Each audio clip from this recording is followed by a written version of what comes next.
वो always normal होता है। Pressure is always normal. अगर मैं इसकी डेफिनेशन देना चाहूं दोस्तों तो इसको मैं लिख सकता हूं एक्सटर्नल फोर्स अपॉन एरिया। ठीक है, तो ये भी एक इंपॉर्टेंट पॉइंट होता है दोस्तों। आप स्ट्रेस पढ़ रहे हो, स्ट्रेस में आपको डिफाइन कर सकता हूं कि ये एक बॉडी होती है, बॉडी के ऊपर लोड लग रहा है, तो उसकी स्थिति की परिवर्तन का विरोध करने के लिए जो इंटरनल रेजिस्टेंस डेवलप हुआ उसको मैंने स्ट्रेस नाम दे दिया। इसको मैंने लिंक कर दिया कि हमारे जो भी स्ट्रक्चर का पार्ट है सिविल के अंदर, उस टर्म को हम स्ट्रेस बोलेंगे। और देन अगर मैं आगे इसको डिफाइन करना चाहूं तो स्ट्रेस एक ऐसी क्वांटिटी है कि मैं इसको internal resistance force, internal resistance या फोर्स अपॉन एरिया की टर्म में इसको डिनोट करता हूं। अगला जो डिफरेंस होगा कि जो हमारा स्ट्रेस होता है इन अकॉर्डिंग टू स्ट्रक्चर, ये नॉर्मल और शियर टाइप का हो सकता है। अगर मैं प्रेशर की बात करूं तो हमारे जितने भी हाइड्रोलिक पार्ट है उसके अकॉर्डिंग हम इस वाले पार्ट को प्रेशर डिनोट करते हैं, और जो प्रेशर होता है वो ऑलवेज नॉर्मल होता है। यानी कि किसी भी बॉडी के लंबवत जो पार्ट लगता है हाइड्रोलिक पार्ट में, उसको हम प्रेशर से डिनोट करते हैं। और इसको मैं अगर डिनोट करना चाहूं तो एक्सटर्नल फोर्स अपॉन एरिया की टर्म में इसको डिनोट करता हूं। तो दोस्तों ये हमारा पॉइंट अच्छा पॉइंट है कि हमने डिफरेंसेस जाना स्ट्रेस और प्रेशर के बीच में। तो चलिए दोस्तों अगला जो पॉइंट रहेगा हमारा,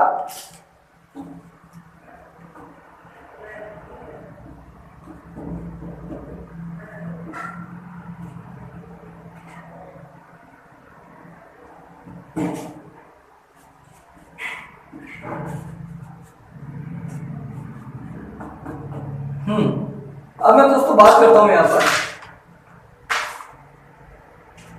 अगला जो तीसरा पॉइंट जो है, अभी हमारा टॉपिक वही चल रहा है, टाइप ऑफ स्ट्रेस।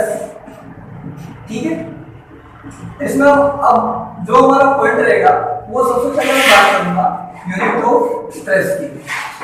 भाई इसकी यूनिट क्या क्या होती है, आपको ये सबसे पहले जानना जरूरी है। यूनिट ऑफ स्ट्रेस जानना बहुत जरूरी होता है। ठीक है, सबसे पहले हम चलते हैं, देखो इसकी जो मोस्टली फंडामेंटल यूनिट होती है, अगर मैं बात करूं किसकी बात करूं, फर्स्ट जो यूनिट आती है हमारे पास एमकेएस। ठीक है, एमकेएस यूनिट की अगर मैं बात कर रहा हूं तो ये क्या होता है, इसको मैं लिख सकता हूं केजीएफ पर सेंटीमीटर स्क्वायर या एमएल स्क्वायर। पहली यूनिट कौन सी होती है, एमकेएस यूनिट की होती है। मैंने स्ट्रेस को क्या बोला, देखो आप इसको फंडामेंटली समझो। कैसे समझो, फंडामेंटली समझो। स्ट्रेस क्या होता है, इंटरनल फोर्स अपॉन एरिया, यही होता है। तो दोस्तों एरिया क्या होता है, लंबाई गुना चौड़ाई। तो यूनिट किस में निकलेगी, मीटर में या एम में या सेंटीमीटर में। तो अगर किसी भी दो क्वांटिटी को आप मल्टीप्लाई करते हो तो स्क्वायर में जनरेट होता है एरिया। ठीक है, और दूसरा क्या होता है, फोर्स है। फोर्स को इसने कंपेयर किससे कर रखा है, केजीएफ से। यहाँ पर ये यूनिट किसकी है, ये हमारा किसको डिनोट कर रहा है, फोर्स को डिनोट कर रहा है, ये हमारा एरिया को डिनोट कर रहा है। तो ये चीज वैसे कॉमन होती है। अगर मैं स्ट्रेस की पहली यूनिट जो होती है एमकेएस जो यूनिट होती है, इसकी अगर मैं बात करूं तो इसकी जो यूनिट निकल के आती है वो होती है केजीएफ पर सेंटीमीटर स्क्वायर या एमएम स्क्वायर। अब दूसरी यूनिट की बात करते हैं दोस्तों, यहाँ पर एसआई यूनिट की। बहुत इंपॉर्टेंट जो यूनिट होती है यहाँ पर वो होती है, सेकंड जो यूनिट होती है वो होती है एसआई यूनिट, जिसको हम बोलते हैं एसआई यूनिट। अब ये एसआई यूनिट होती है, इसको मैं कैसे रिप्रेजेंट कर सकता हूं, न्यूटन पर एमएम स्क्वायर। आप इसको भी देख सकते हो, न्यूटन किसको डिनोट कर रहा है, internal force, internal resistance. Force की जो यूनिट है उसको मैंने न्यूटन से डिनोट कर दिया। और एरिया क्या होता है, लंबाई गुना चौड़ाई। दो क्वांटिटी को अपन मल्टीप्लाई कर रहे हैं तो ये हमारा एरिया डिनोट हो रहा है। ठीक है, अगला पार्ट हम चलते हैं, यहाँ पर कुछ बेसिक। ये देखो सेकंड यूनिट जो होगी इसकी स्ट्रेस की वो एसआई यूनिट है, न्यूटन पर एमएम स्क्वायर। इसको मैंने कंपेयर कर लिया किससे, फॉर्मूले से, जो हमने अभी बेसिक डेफिनेशन जानी थी स्ट्रेस की, कि इंटरनल फोर्स या internal resistance upon area, force को डिनोट करते हैं न्यूटन में, और एरिया दो क्वांटिटी का मल्टीप्लाई होता है तो mm स्क्वायर सेंटीमीटर स्क्वायर में कन्वर्ट हो जाता है। वो अकॉर्डिंग टू हमारे जो भी यूनिट्स दे रखे होंगे एरिया के, लेंथ और विड्थ के या लेंथ और हाइट के, उसके अकॉर्डिंग ये फॉर्मूला चेंज हो जाता है। ठीक है, तो ये एक ऐसा यूनिट जो होती है स्ट्रेसेस की, उसको हम न्यूटन पर mm स्क्वायर से शो करते हैं। तो अगला जो पॉइंट होता है वो होता है,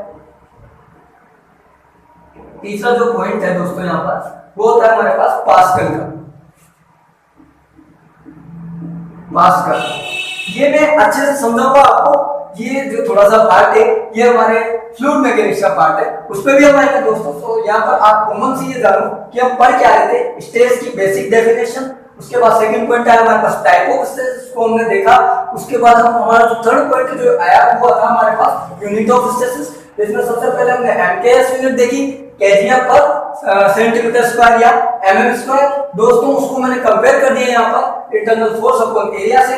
ऊपर वाली यूनिट आपको फोर्स को डिनोट कर रही है और ये एरिया जो है दो यूनिट का मल्टीप्लाई को डिनोट कर रहा है। तो जो ये पास्कल होता है दोस्तों, तीसरा जो पॉइंट है, इसको डिनोट किया जाता है न्यूटन पर मीटर स्क्वायर से।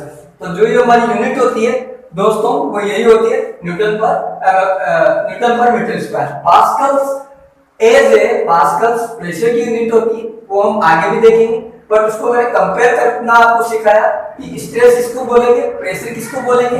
ये प्रेशर वाला थोड़ा सा पार्ट आ जाता है, इसको हम आगे डिस्कस करेंगे। मैं इसको बेसिक एक पैरामीटर में आपको इसको समझाऊंगा। तो अभी यहाँ पर इतना जानो कि पास्कल किसको बोलते हैं, newton per metre square as a unit of stress. और अगर हम बात किसकी कर रहे हैं, हाइड्रोलिक की बात करें, तो वहां पर एक इसकी यूनिट आ जाती है प्रेशर, और डिफरेंस क्या होता है स्ट्रेस और प्रेशर में वो मैं आपको बता चुका हूं। ठीक है, तो पास्कल हो गया। अब अगली जो यूनिट होती है फोर्थ, जो हमारे पास होती है जीपीए। ये भी आपने बहुत सुना होगा, ये बहुत क्वेश्चंस में नॉर्मल चीज होती है। इसको अगर अपन रिप्रेजेंट करना चाहे तो इसको हम लिख सकते हैं 10³ न्यूटन पर mm स्क्वायर। या इसको अपन लिखना चाहे तो आप इसको लिख सकते हो 10³ एमपीए।